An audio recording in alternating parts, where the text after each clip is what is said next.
भगवान श्री राम के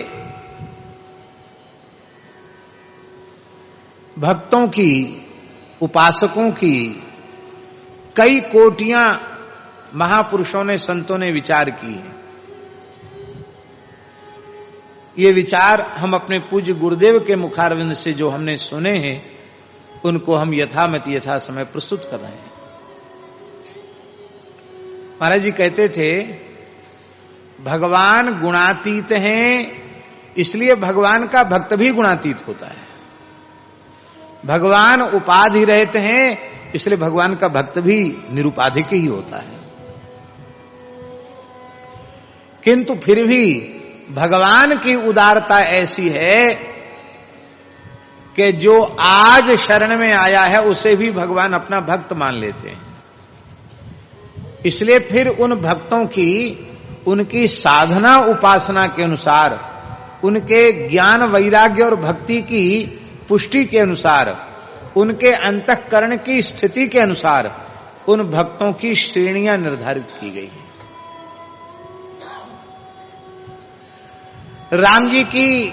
राम जी के भक्तों में भी 4 श्रेणियां हैं।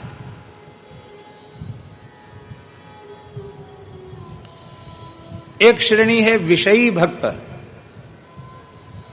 क्या? विषयी भक्त।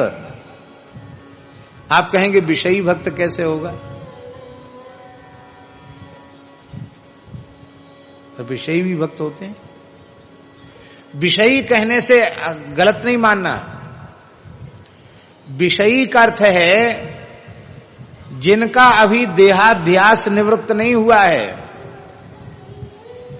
जिनकी इंद्रियों को अपने विषयों के उपभोग में सुख और स्वाद की अनुभूति हो रही है, उनको प्राप्त करने की लोलुपता जिसके भीतर बनी हुई है, वो विषयी है।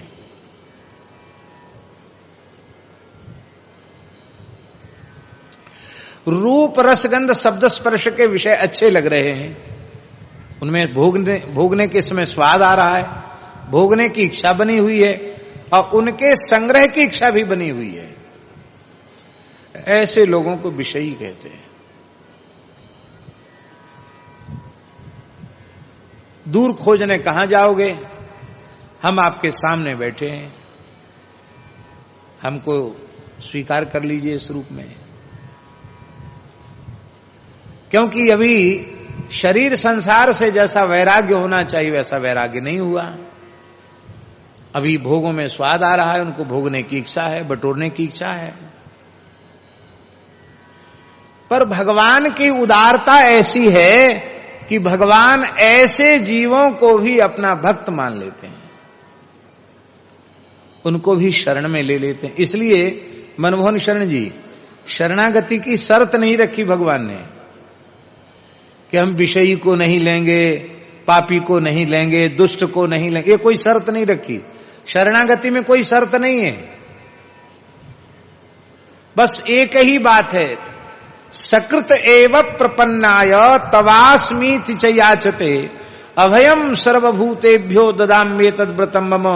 एक बार कह दे आकर भगवान के चरणों में, हे नाथ, हे मेरे नाथ, मैं केवल आपका ही हूं और एकमात्र आप ही मेरे हो। बस इतने मात्र से भगवान उसको स्वीकार कर लेते।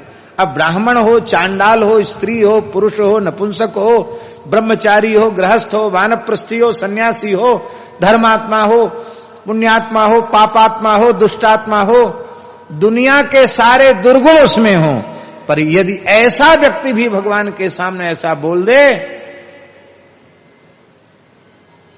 तो भगवान उसे अंगीकार कर लेते हैं। बोले विषयी भक्तों में कोई उदाहरण दो, तो श्री सुग्रीव जी महाराज। राज्य छिन गया, पत्नी छिन गई, घर छिन गया, बड़े दुखी हैं।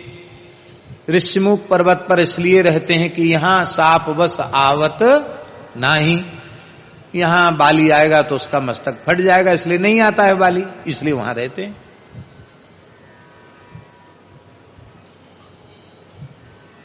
और श्री हनुमान जी सुग्रीव जी की शरणागति करा देते हैं।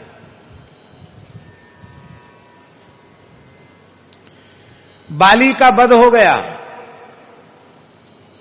सुग्रीव जी को किष्किंधा का राज्य मिल गया, अभिषेक हो गया,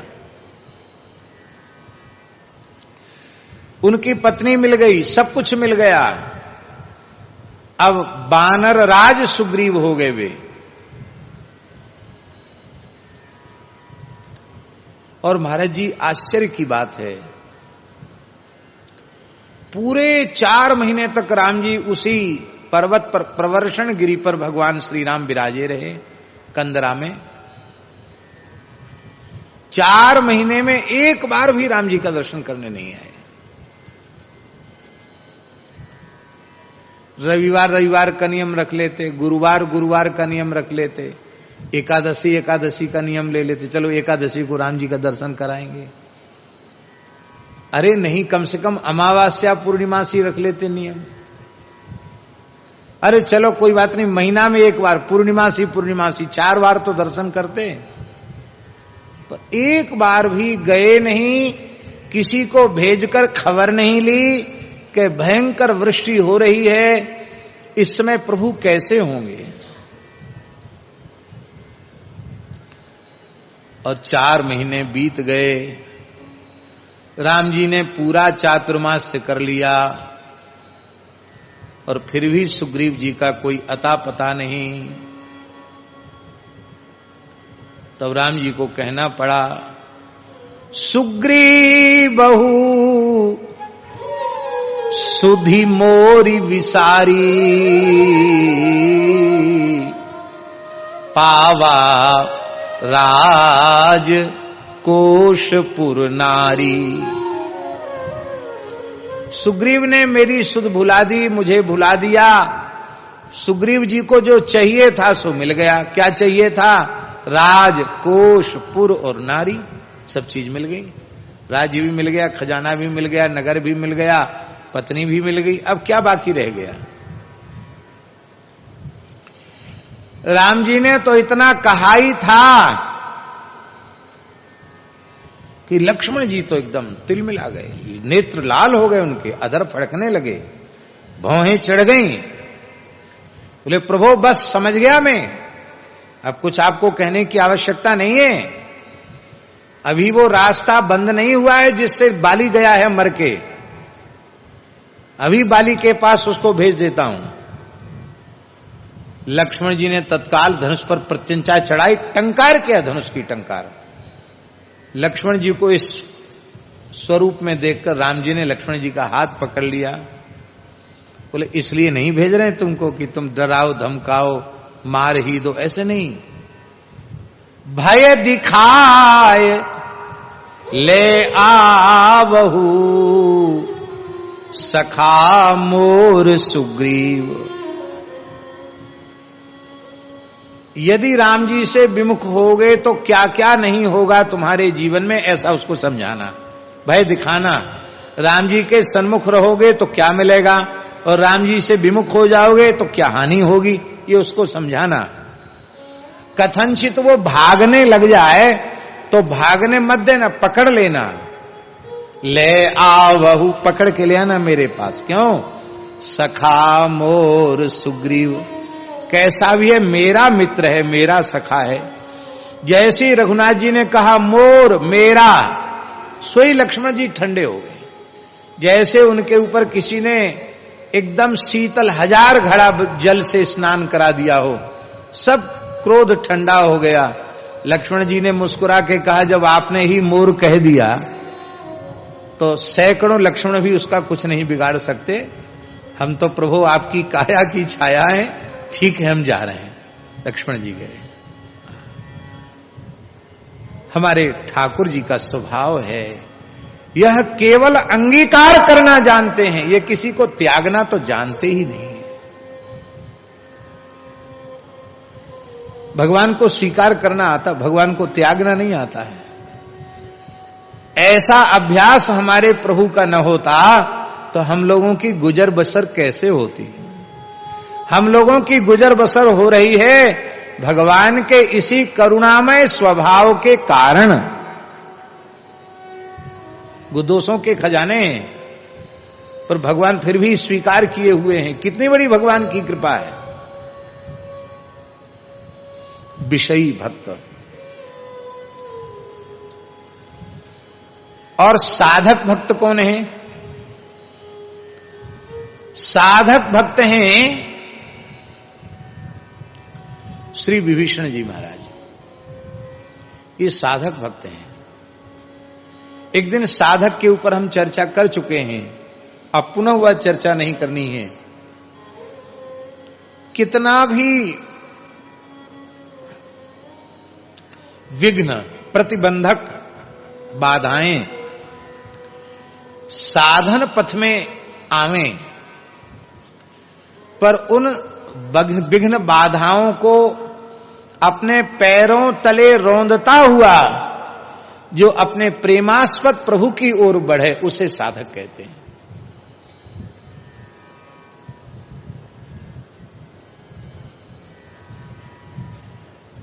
प्रतिकूल परिस्थितियां साधक को उद्विग्न नहीं करती हैं। किसी भी परिस्थिति में उसका साधन प्रभावित नहीं होता है। विभीषण जी के सामने जैसी परिस्थिति थी वैसी परिस्थिति हम लोगों के सामने नहीं है। सामान्य परिस्थिति नहीं थी विभीषण जी के सामने। हनुमान जी भी ज्ञानिनाम अग्रगण्यम है, बुद्धिमताम वरिष्ठम है। हनुमान जी को भी आश्चर्य है। लंका निश्चर निकर निवासा, यहां कहां सज्जन करवासा। यहां सज्जन कहां से आया? और जब हनुमान जी की कृपा से विभीषण जी राम जी की शरण में आए, तब राम जी को भी आश्चर्य है। राम जी कहते हैं, खल मंडली बसहु दिन राती, सखा धर्म निवहे की भांति। मित्र, अच्छे से अच्छे अनुकूल वातावरण में रहकर भी लोग भजन साधन नहीं कर पाते हैं, और तुम अहर्निश दुष्टों के बीच में रहते हो, फिर तुम्हारे इस भागवत धर्म वैष्णव धर्म का निर्वाह कैसे होता है?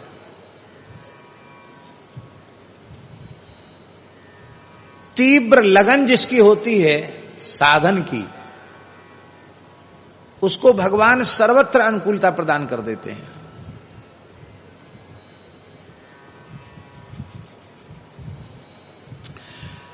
हमने जिनके चरणों में बैठकर कुछ वर्षों तक अध्ययन किया, परम पूज्य प्रातः स्मरणीय शिक्षा गुरुदेव पंडित श्री राजवंशी जी द्विवेदी जी, धर्म संघ वाले गुरु जी, अद्भुत महापुरुष थे। भगवान जिनको बीज रूप में सुरक्षित रखते हैं उनमें वो थे। अब न आंख तरी आवत को, अब उनके जैसा ब्राह्मण कहीं दिखाई नहीं पड़ता। होंगे जरूर कहीं न कहीं, हमें नहीं दिखाई पड़ते हैं।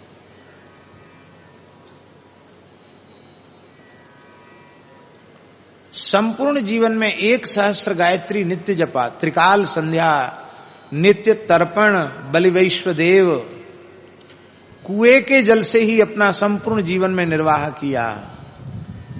अंग्रेजी दवाई का स्पर्श नहीं किया। अद्भुत ऋषि जीवन था उनका, बड़ा पवित्र जीवन था। महाराज जी, एक बड़ी ऐसी घटना है जो सुनने योग्य घटना है।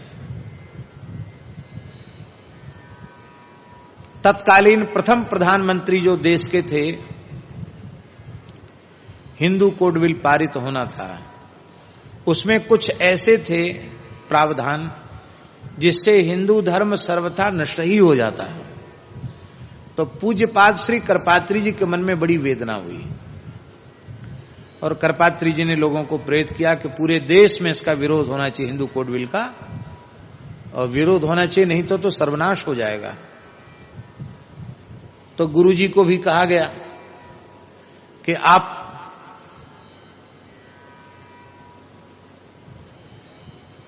प्रधानमंत्री कार्यालय के सामने प्रधानमंत्री आवास में पहुंचकर विरोध दर्ज कराइए। तो धर्म संघ विद्यालय के विद्यार्थियों को, अब हमारे जमाने की बात तो है नहीं, पुरानी बात है, उस समय जो धर्म संघ विद्यालय के गुरुजी के छात्र थे, उन ब्रह्मचारियों को लेकर के गुरुजी गए दिल्ली। तत्कालीन प्रधानमंत्री के आवास पर नारे लगाने लगे। नारे में कोई इनकलाब जिंदाबाद नहीं कर रहे थे, नारे महाराज जी यही लगा रहे थे, धर्म की जय हो, अधर्म का नाश हो, प्राणियों में सद्भावना हो, विश्व का कल्याण हो, गोहत्या बंद हो, भारत अखंड हो, यही नारे लगा रहे थे। और उसी समय इनको गिरफ्तार किया गया गुरुजी को। एक सुरक्षाकर्मी आया, उसने बड़ा दुर्व्यवहार किया, बच्चे आगे बढ़े, विद्यार्थी, गुरुजी के तो विद्यार्थी तो गुरुजी के लिए अपना सब कुछ न्यौछावर करते हैं, बच्चे गुरुजी को कोई पकड़ न ले, छू न ले, गुरुजी बहुत सोचाचार संपन्न थे। तो विद्यार्थी आगे बढ़े तो फिर वहां डंडा पड़ने लग गया और गुरुजी नीचे गिर गए। और जूता पहने हुए उस व्यक्ति ने, पता नहीं कैसा म्लेच्छ था, वो जूता पहने हुए उसने छाती में गुरुजी के जूता सहित ठोकर लगाई। फिर भी गुरुजी धर्म की जय हो, गोवंश की रक्षा हो, गुरुजी बोलते रह गए। अंत में तुरंत सबको पुलिस ने गिरफ्तार किया और उन सबको तिहाड़ जेल में ले गए, जेल में चले गए। वृंदावन से गए थे मोहनदास जी गुरुजी विद्यार्थियों को लेकर के, जेल चले गए। अब गुरुजी की सायं संध्या का समय, वो कुआं के जल से ही स्नान करते, कुआं जल में ही आचमन करते, दूसरी चीज का वो व्यवहार नहीं करते थे। बिना अपना नित्य नियम किए जल भी नहीं पी सकते। गुरुजी गए वहां महाराज जी जेल में, और एक पीपल के वृक्ष के नीचे चुपचाप शांत बैठ गए। तो जेलर ने कहा कि पंडित जी भीतर चलिए। उन्होंने कहा नहीं, हम भाग के कहीं जाएंगे नहीं, आपकी इतनी सुरक्षा है, हम जहां बैठे हो हमको बैठने दो। बोले आप सबकी एंट्री होगी, सबका नाम लिखे, वो भोजन की सबकी व्यवस्था होगी। गुरुजी बोले कि आपके यहाँ की कोई भी वस्तु हम नहीं लेंगे। क्यों? बोले हम और हमारे विद्यार्थी बिना संध्योपासन किए, बिना नित्य नियम किए हम लोग जल भी नहीं पी सकते। बोले भाई यहां तो आपको रहना पड़ेगा, तो यहां खाना। बोले कोई बात नहीं, हम यह सिद्धांत मानते हैं कि शरीर अनित्य है, पर इस शरीर से जिस धर्म का आचरण किया जाता वह नित्य है, इसलिए हम अनित्य की तो उपेक्षा कर सकते हैं पर नित्य का अनादर नहीं कर सकते। नहीं तो ईश्वर के सामने हम झूठे साबित होंगे कि धर्म की जय हो। अब धर्माचरण नहीं करते तो क्या बोलते धर्म की जय हो। इसलिए आप बिल्कुल परेशान न हो। हम लोग यही बोले नहीं, यहां अनशन नहीं कर सकते, आप लोग खाओगे पियोगे नहीं। बोले नहीं, आप कुछ भी करो, हम तो यहां का कुछ ग्रहण करेंगे नहीं। बैठ गए। अब कई घंटे हो गए, दोपहर में गिरफ्तार हुए थे, रात हो गई। बोले यहां तो कुआं है नहीं। बोले हम ये कहां बोल रहे हैं आपसे कि आप हमारी व्यवस्था करो। आप व्यवस्था बिल्कुल मत करो, हम जैसे हैं हमको छेड़ो मत, हमको वैसे बैठा रहने दो। अब तुम्हारे लायक ना हो तो बाहर कर दो हमको, और तुम्हें जितना सरकारी आदेश है उतने समय तक रखो हमको। वो जेलर जो था महाराज जी, वो ब्राह्मण था, वो रोने लग गया। बोले हम तो नौकरी में हैं, क्या करें। आज ऐसे ऋषियों के जैसे पवित्र ब्राह्मण जो संध्योपासन के बिना जल भी नहीं पीते, गायत्री जप के बिना जल भी नहीं पीते। आज ऐसे ब्राह्मणियां भूखे प्यासे बैठे हैं, हाय हाय कैसी खराब नौकरी है। थोड़ी देर बाद रोते रोते आए, बोले गुरुजी कुआं तो पुराना बंद पड़ा, हम लोग सफाई करवा के आप उसमें व्यवहार तो कर लेंगे कि नहीं कर लेंगे। कहा अच्छा है, यदि कुएं के जल की व्यवस्था हो जाए तो संध्योपासन तो कर ही लेंगे। कहते खुद लग गया, सबको लगाया, कुएं के पानी को कुआं साफ करवाया, बढ़िया पानी था कुआं में, सबने स्नान किया, सब बैठ के संध्योपासन करने लग गए। महाराज कुछ खाओ पी लो, नहीं यहाँ का कुछ ग्रहण नहीं करेंगे। फल स्वयं अपने पैसे से उस जेलर ने फल मंगाए, अच्छे सुंदर फल। गुरुजी बोले हम तो कुछ भी नहीं लेंगे, बच्चे हैं इनको भूख लगी हुई, बच्चों ने लिए। फिर खैर छुट्टी भी कर दी गई। तो गुरुजी यह बात बताते थे कि आप अपने साधन का नियम का निष्ठापूर्वक पालन करने का निश्चय कीजिए, तो प्रतिकूल से प्रतिकूल परिस्थिति में भी भगवान प्रबंध कर देंगे। ये गुरुजी का अपना अनुभव था। जेल में सब व्यवस्था हो गई।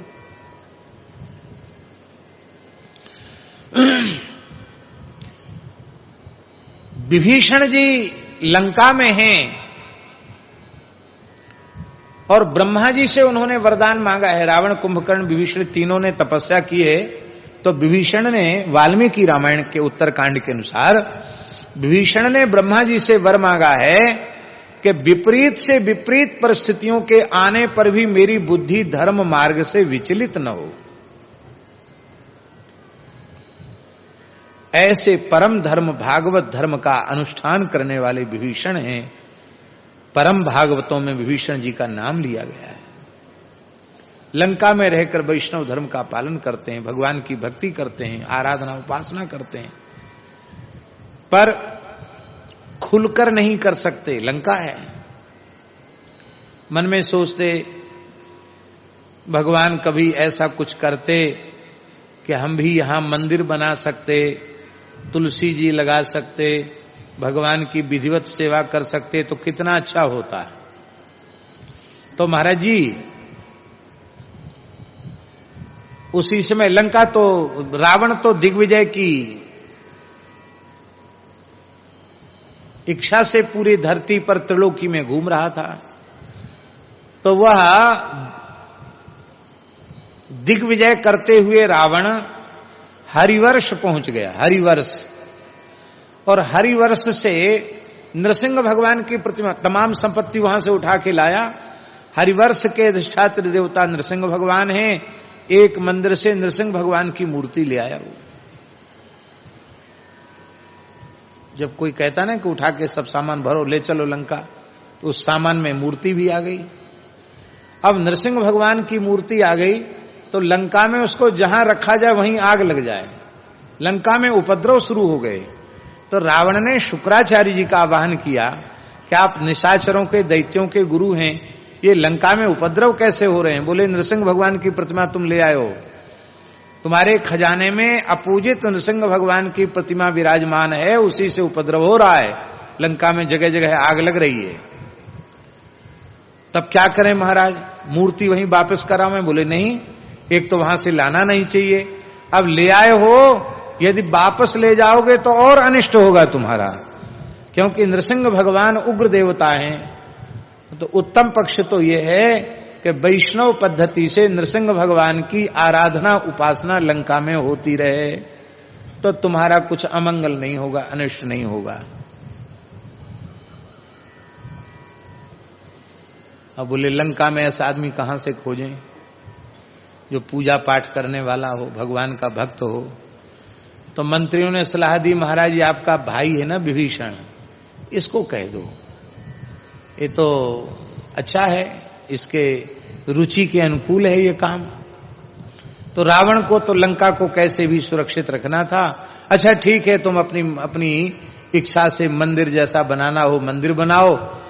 तो नृसिंह भगवान का मंदिर बनाया विभीषण ने सुंदर, और वहां सुंदर तुलसी वाटिका लगाई, नव तुलसी का वृंद तहां देख हरसी कपिराय।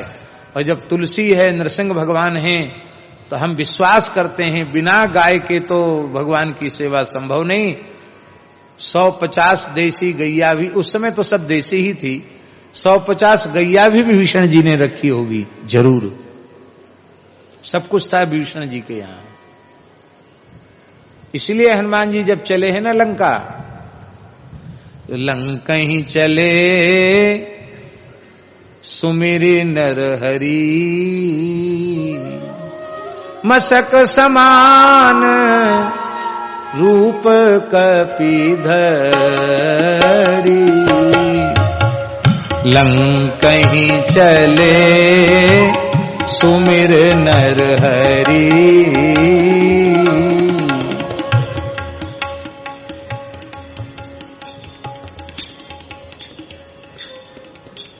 ऐसा भी कह सकते थे तुलसीदास जी, मसक समान रूप कपिधारा, सुमिरे रघुवर राम उदारा, ऐसा कह सकते थे, चौपाई तो बन जाएगी बढ़िया। लेकिन रूप धरी और चले सुमिर नरहरि, नरहरि माने नरसिंह भगवान का स्मरण किया। जहां जाओ वहां के देवता को पहले मना लो, सब काम बढ़िया होगा। तो वहां व्यवस्था हो गई। विभीषण जी 12 तिलक लगाते थे। जैसे नारद पांचरात्र एक उपासना का ग्रंथ है, ऐसी विभीषण जी ने भी 55,000 श्लोकों में एक विशाल काय ग्रंथ लिखा है, विभीषण जी का उपासनात्मक ग्रंथ, जिसमें दंडक हैं, अनेक छंद हैं। वो उपासना की पद्धति का वर्णन, वैष्णवीय उपासना पद्धति का वर्णन है, विभीषण जी के द्वारा लिखित ग्रंथ है भगवान की उपासना का।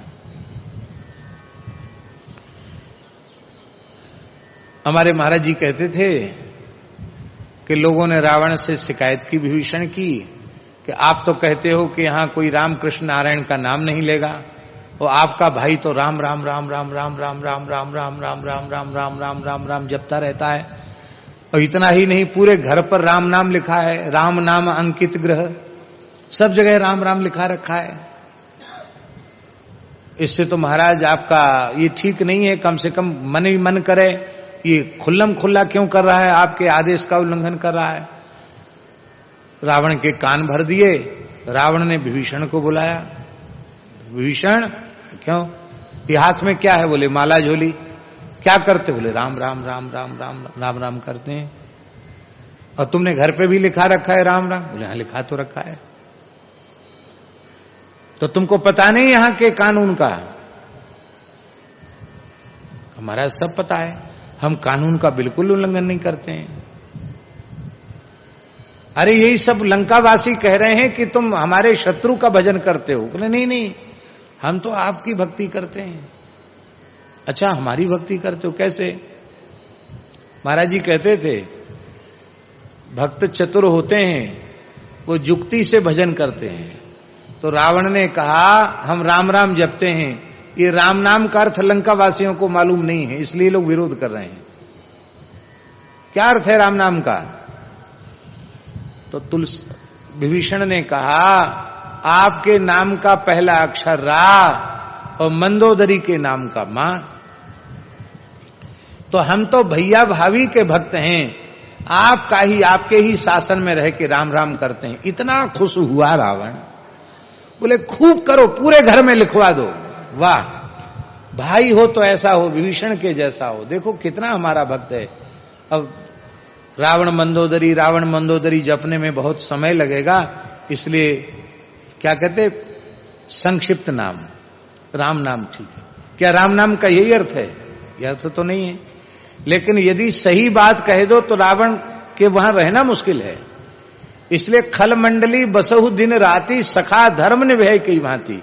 ऐसे लोगों के बीच में रह के स्वधर्म का पालन करना, ये बड़ी चतुराई से, बड़ी युक्ति से ही संभव, वैसे संभव नहीं था। साधक किसी भी अवस्था में विभीषण जी का साधन कमजोर नहीं पड़ता, ये साधक भक्त हैं। पर महाराज जी निषादराज गुह सिद्ध कोटि के भक्त हैं। विषयी साधक सिद्ध सयाने। श्री निषादराज गुह सिद्ध कोटि के भक्त हैं, विषयी कोटि नहीं है, साधक कोटि भी नहीं, सिद्ध कोटि है। ये पूज्य गुरुदेव श्री भक्तमाली जी का भाव है।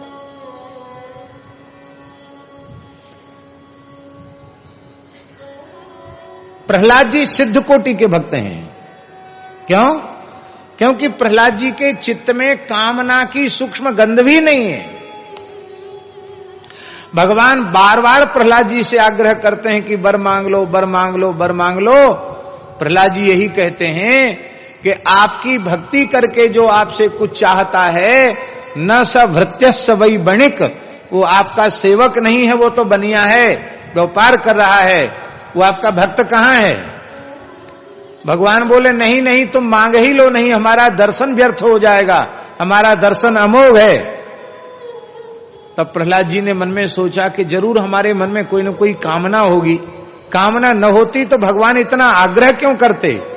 तब उन्होंने कहा कि भगवान कामानाम हृदय संरोहा भवतस्तु वृणे वरम, हमारे हृदय में कामनाओं के बीज ही अंकुरित न हो। ऐसे निष्काम भक्त प्रहलाद जी। भगवान में अनन्य प्रेम है प्रहलाद जी का, लेकिन भगवान से कुछ नहीं चाहते। ऐसे ही निषाद राज गुह में श्री राम जी के चरणों में अनन्य प्रेम है, पर पूरा निषाद राज जी का चरित्र देख लो, राम जी से कुछ नहीं चाहते, कुछ नहीं मांगते, कुछ नहीं चाहते। जो निष्कामता की चरमावधि पर पहुंच जाए वो सिद्ध कोटि का भक्त है। ये निष्कामता की चरमावधि पर पहुंचे हुए हैं श्री गुह जी महाराज।